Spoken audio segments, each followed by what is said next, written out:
Your results will turn those who ignored you into fans.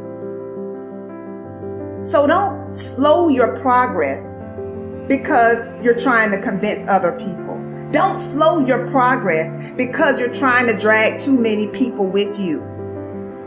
Sometimes you're not hitting your goals because you are carrying the weight of those around you. And some people are just not ready to go where you are going, and you've got to recognize that. Do not yield to distractions. Focus on you. So many people dream big dreams, but they never take any action.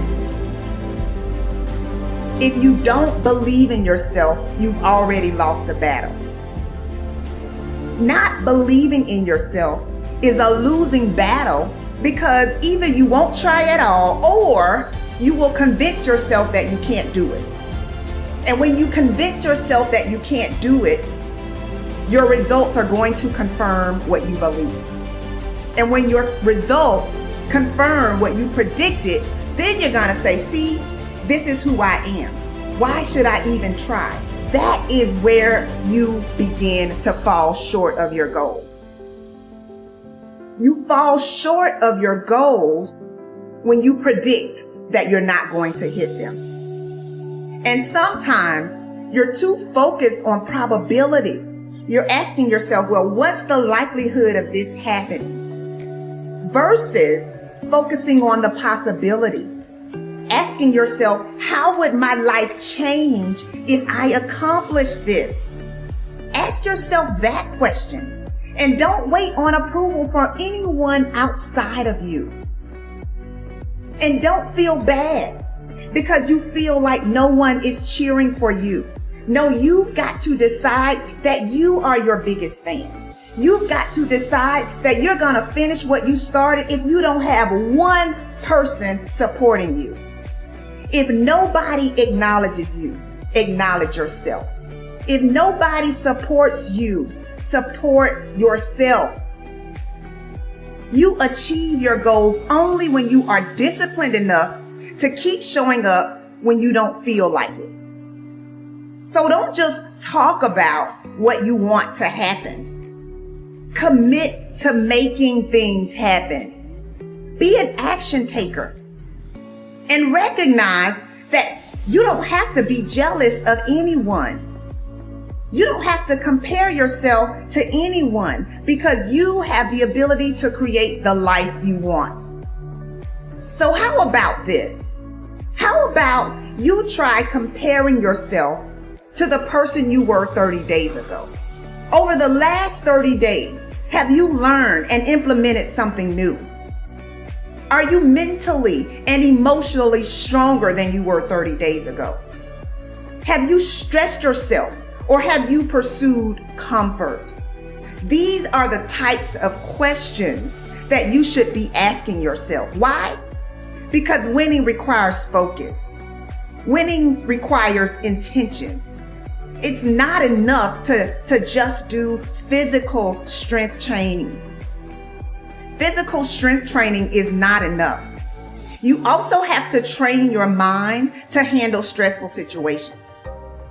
You also have to increase your capacity to handle rejection and disappointment. Why? Because when you train your mind to be strong, you are less likely to quit when you encounter resistance. So what do you believe about you? How do you talk to you about you? Take a moment to think about what you've been saying to yourself about yourself. The good news is that your mind will believe whatever you tell it. So make sure that you are speaking your desires and not your fears. You get to choose how your mind serves you. You get to choose whether or not you will pursue peace or toss and turn at night because you're not seeing the results that you desire to see. Everyone is given 24 hours per day. Some people are super productive while others are not productive at all. Some people set boundaries while others allow distractions to slow them down.